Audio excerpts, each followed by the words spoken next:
I see it though?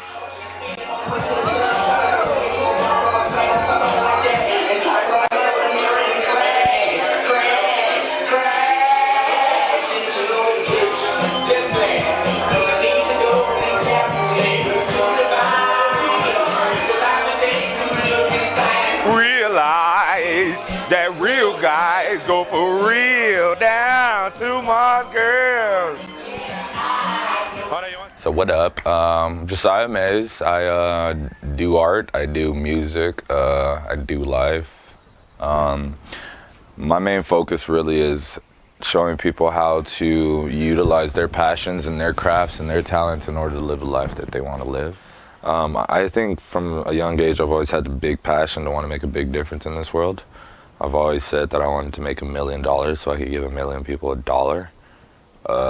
And I've always just felt everything I did was kind of to try to do that. After a certain age, especially like 15, when I started like trying to, go after girls and stuff and be cool, I started figuring that, producing good art and producing things that actually say something allows you to stand out a lot more than the regular norm, just getting a job and getting money and having a cool car, So I realized, all right, if, this is something that's benefiting me in that way and it made me feel good doing it, then I need to start doing more stuff. So I think it's just been in me the whole time, to want to be doing something great, something big. I can't really tell you when it started exactly, though. It was my uncle's sweater, so... Some of this footage, so we're doing footage for the 28th Alamo Draft House event.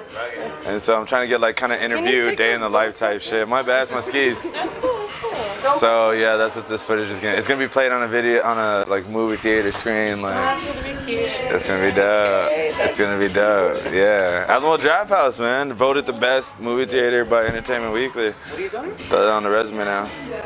So my music video release, I'm having it at Alamo Draft House, but I was like, fuck, just having a music video release for myself. Why would I do that just for myself when I have a whole fucking theater?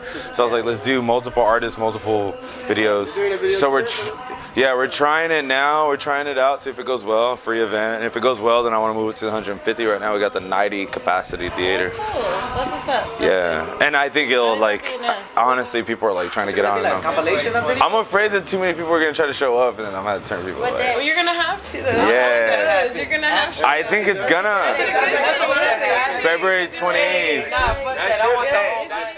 Now growing up, just being, a mixed race kid, it was definitely odd. I wasn't accepted by a lot of groups of people.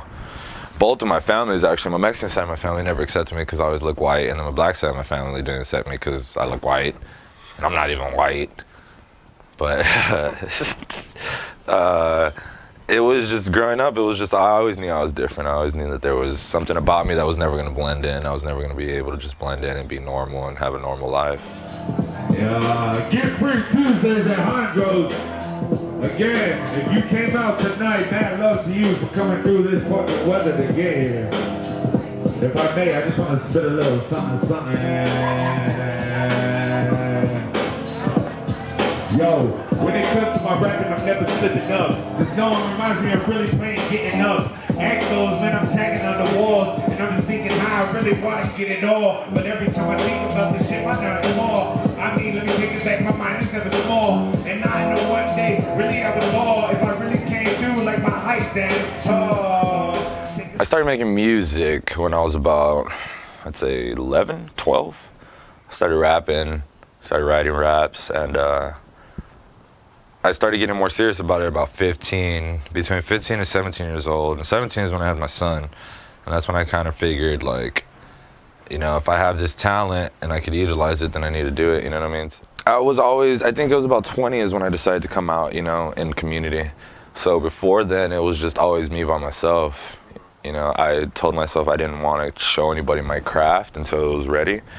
So I wasn't really influenced that much by the community. Take a second, every really break it. Every time these niggas hear it, yeah, you check the method. If you really want to pressure, put it in ejected. Then these niggas know these niggas go in hard directions. Whatever direction I go, I flow, goes back like nitro, not fast and furious. RIP the fucking that guy. Paul, whatever his name, I'm that fly. The first record I released, was with a good friend of mine named Dom Caruso. And we were at a party one time. I would always rap at parties, and I was at a party one time. He was like, yo, dog, you got some shit? Like, I'm an audio engineer. I want to record you. I was like, sure, let's do it. So we met up, and when he told me he wanted to meet up, I already had, I had been writing for years. I already knew I was ready to do some stuff, but I got a beat, and I remember the song was, I think, Make You Famous, if I'm not mistaken. I don't know what it was. It was just an old school beat that I remembered from another track that somebody had sampled. And I was like, yo, this song could be dope. So I made a song with him. And that was, I think, in 2008, 2009, something like that, is when we released the first mixtape. And it was just Hello, My Name Is. It was the title of it. And by then I was going by just Amaze. So it was Amaze, Hello, My Name Is. And yeah, that was the first project we released, and within a couple months, I got to open up for one of my biggest. He's an artist from Houston named Charlie Boy, and I was a big fan of him growing up. And so I was able to open up for him, and I was like, damn, dog, like if I'm 19 years old, not even old enough to get in the club, but they're allowing me to come perform. Obviously, I got something. So. I'm sorry, I didn't mean to make a pun off your desk, but you're driving and that's all in your chest. But I'm not even trying to be that guy, but I swear I'm walking in, I'm trying to be that fly. But they still look at me like I'm that guy that they should hate. But real shit, I'm trying to relate to my city, cause my city really great. And I swear this is how I feel in my heart, no way. Well, I remember one time I was watching Pimp My Ride, and this dude was a musician, and they put a recording studio in the dude's car. And I was like, fuck, like that's what I need. I remember that episode, that shit was tight. I've always known that I was a really good freestyle artist. Like I could freestyle better than I could write, I feel. But it's about captivating that lightning in a bottle when it happens.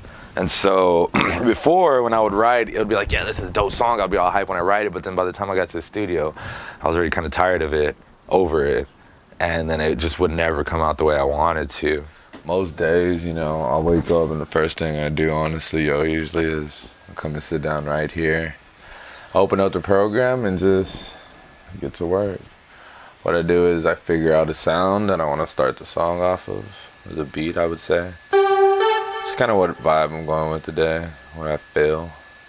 I like very atmospheric type noises, so I'm usually in that range, or bells, stuff like that. So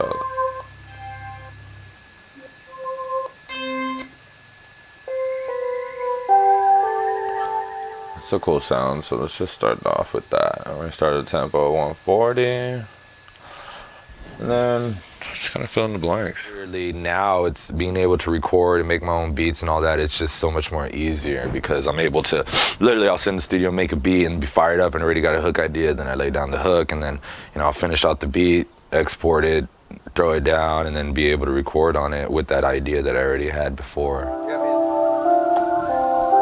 Just to give myself a little hype, I usually like to add a little bit of instruments. Do a little hi-hat, two-step.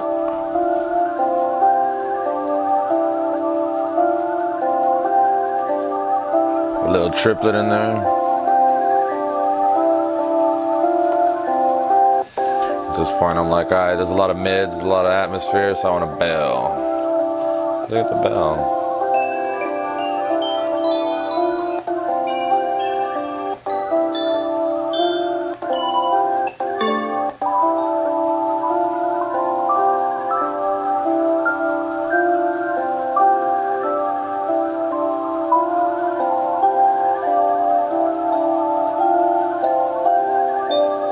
That goes.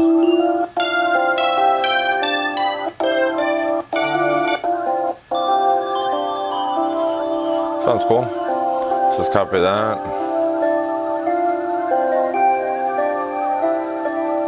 Oh. Ooh. That's what you want to hear right there. Shit that makes you feel something, I think my biggest accomplishment in the last 5 years definitely is learning how to record myself, make beats, and do all that, because like you said, it's it comes out a lot quicker, and because it does, the original feeling that I had, the original inspiration, is able to get it's able to get transferred over. But yeah, let's give that kick some kick, you know what I mean?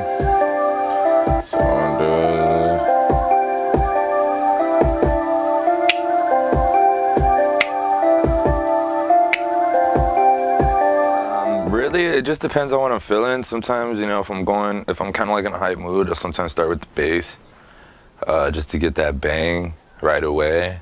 And it's so satisfying when you have like a fat bass and then just a nice clean clap or snare. Even if you just have bass and snare, like you can make a whole song off of that. I've heard plenty of songs like that. But for the most part, I do start on the lead. I'll start with, you know, a nice synth or some bells, and make a nice little lead melody. And then I will stack it up from there. All right, let's get that clap to make that shit slap.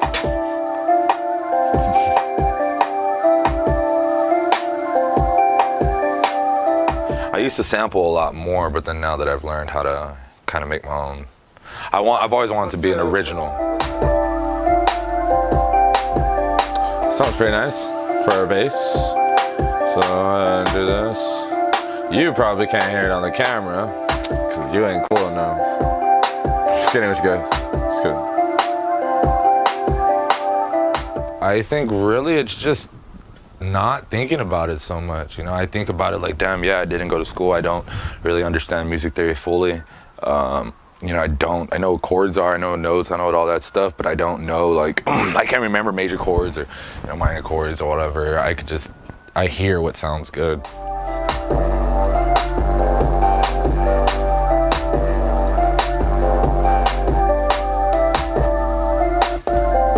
Yeah, once you get that shit banging, that's what we want right there. And to me, it's just trial. It's never really even an error because it's creative, and to me, the creative process, there is no errors. You know, it's like either you want to be better or you appreciate, you know, the fact that you could even do what you do now. And I think I'm one of those people that just appreciate it regardless. So, sorry if I lost you there, guys. So you can tell my workflow's a little quick. I remember my beats when I first started, they sound like shit, but I'll listen to them and I'm still just like, damn, these are dope though, you know, even though they sound like shit. You know, compared to other people that don't know anything about music, I know they couldn't even make stuff that even sounded that good. So it's like you just got to be appreciative of what you got, I think.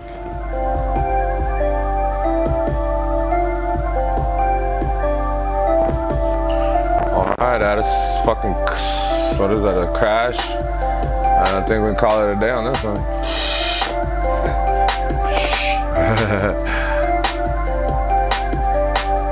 I think the best songs are fully produced. It's not just a beat and then a track on it. It's my vocals are a part of the beat itself, you know what I mean? That's what makes the song a song.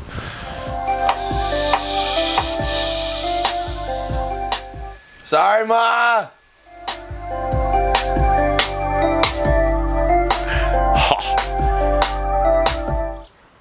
Well, the amazing thing to me is that San Antonio is such a huge city. And for some reason, it's just overlooked, plain and simple. Like, it's just overlooked. I don't know why, but it is just simply overlooked. And I think it's also because we really got to figure out, you know, what it is that we are trying to offer the nation. And I believe what we can offer the nation is good food, good music, a good Southern experience that reflects America and Mexico. You can feel almost like I said, you can almost feel like you're in Mexico when you come down here in certain parts of the city, which I think is beautiful. So I think really at the end of the day, we just need to continue to push in a more professional setting of what we do. And I think in time, San Antonio will do the work itself, you know. It'll end up becoming what it needs to become. But also at the same time, like, it's just about the vibe. I remember being a kid and going to like some bar with my parents as a kid, and it wasn't like some crazy vibe, but it was just like the right amount of people, and the vibe was just like, fuck yeah, you know what I mean? So it's, Drake said the other day, if people have regular jobs and they're coming out in the snow and the rain and spending their hard-earned money to come and support you, you've already won. You know what I mean? So if I count heads in here, I'm like, damn. Right. we've already won. You know what I They mean? do So- something right, you know what I mean? That's it. Alright, so what are your plans for 2019? What do you got cooking up for the people out here, musically and otherwise? Music-wise, I have an album in the chamber that I'm just waiting on the right time to release it. It is ready to go though. Event-wise, every week at Hondros we have Get Free. That's weekly, and then every 3 months I want to be doing the showcase. If we can, if all goes well. Hopefully it's going well. Yeah, I'm talking to you. I'm just kidding. But seriously though, yeah, man, we're gonna just continue to do events. Follow Culture Productions on Instagram. Culture Productions on Instagram. Follow us, like us, love us. If you want to work with us, let us know. We have plenty of stuff. We have plenty of positions. We have plenty of things going on. So just reach out to us and let us know.